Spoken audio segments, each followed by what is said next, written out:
everybody. This is Threshold Training's workout day for Tuesday, November 17th. Today's workout, we're going to do some lower body strengthening, some strength stamina work with the deadlift. And we've been progressing this over the past couple of weeks, adding load as we go. Today we are working at 100% of our 8 rep max. We're going to do every 2.5 minutes for 5 sets, so 12.5 minutes long. We're going to do 4 deadlifts at 100% of our 8 rep max. So we're working at a heavy load. We're not going to go to the max number of reps that we did a couple weeks ago. We're working just a bit underneath that, but getting a heavy stimulus out of this. 4 sets, 1 through 3. So minutes 0, 2.5, and 5.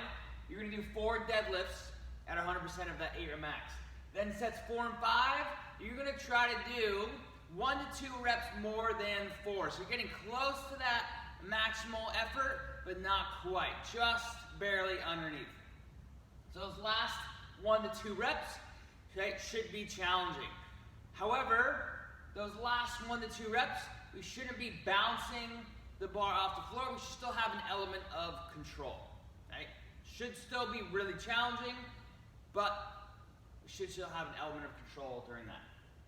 So the deadlift, we are going to start from the floor, and we're going to finish with our shoulder behind the bar. The way we're going to get there, we're going to set up with vertical shins, which means our knees are over our ankles, hips are above our knees, shoulders are pulled back towards our pockets so that we are squeezing our armpits together as if we have fruit, and we're squeezing the juice out of it. From there, we are going to be pressing through our feet to get tension through the bar before we lift the bar off the floor. So we should have tension through our entire body so we can overcome the load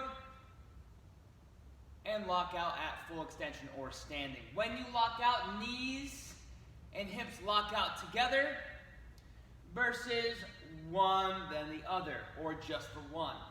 Okay, so make sure you are just forcefully standing, bringing the hips underneath your shoulders quickly to achieve that locked out position. Then when you go down for your next rep, you're going to reverse the movement. So with a slight bend in the knee, hips are going to go back, shoulders are going to go over the toes as if you're like falling over. Then from there, you're going to lower the hips to the ground slightly. By lowering your hips, you're going to keep your back angle and shape the same. Okay, so you're lowering to the ground with the hips and the legs doing most of the control and the effort. You're just trying to keep your torso and your shoulders locked in while the legs are moving. Once we are finished our strength portion for the day, we're going to go into our conditioning portion. Every 5 minutes for 15 minutes, so 3 rounds through, we're going to do 15 kettlebell swings, 15 sumo deadlift high pulls, and then 15 or 12 calories on the bike, male, female, respectively. So, this is going to be a bit of a sprint-like effort. Your goal is to choose a load for the kettlebell swings and the sumo deadlift high pulls that you can do unbroken for both movements. Then, for the bike, you're going to work at a threshold pace. This means that you are working just under your maximal effort. It should be challenging, but you're going to try to sustain it through all 15 or 12 calories. Those last couple calories you may die off, and that's fine, but know that you have a rest coming up. That's probably going to be about 3 minutes long, okay, so you have that in the back of your head so you can push the intensity a little bit more. Within the 5-minute window, you're going to rest in the time remaining. So if you're done in 2 minutes, you have 3 minutes of rest. Movement-wise, we're looking for an American kettlebell swing, which means we're coming overhead. If you have a shoulder issue that prevents that, we can go to eye level. With the kettlebell swing, we're looking for a hinge-like movement. Think of it as the top of a deadlift. So I'm going to start my kettlebell out away from me like this. Okay, this just allows me to be able to load up my hips from this position a little easier than if I was here and then just trying to pull out from underneath me. So, kettlebell is about 2 steps ahead of me. I'm going to grab it with both hands. I'm going to bring my hips below my shoulders slightly. I'm going to rock back and bring it to my waist, and then I'm going to start like so. and continue all the way through, making sure to hinge at the hips the whole way through. I'm going to purposefully kind of look up and forward.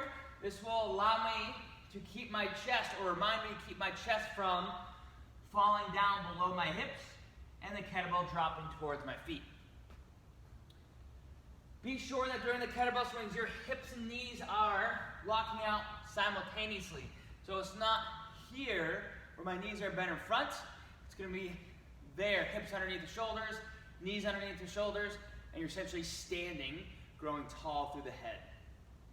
Then our sumo deadlift high pull, we're going to take a wide stance, wider than squat width. From here, I'm going to perform a deadlift position. So shins are vertical, chest a little higher than the hips. I'm going to push through my feet, pull the kettlebell off the ground. As it approaches my waist, that's when I'm going to pop my hips and follow through with my shoulders. I'm going to pull that kettlebell up to my chin so that my elbow is higher than my wrist. I'm not going to go past that range of motion.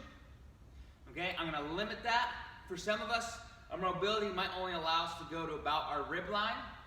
Let's see if we can get it towards the bottom of our chin. So in real time,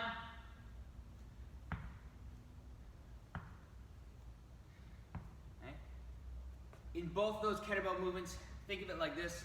The hips are the engine, the arms just steer the kettlebell to the position that we're finishing in. On the bike, a couple of tips here. For the setup, let's make sure that when we're pedaling in our setup position, we are trying to get our foot to end as close to our hip line as possible.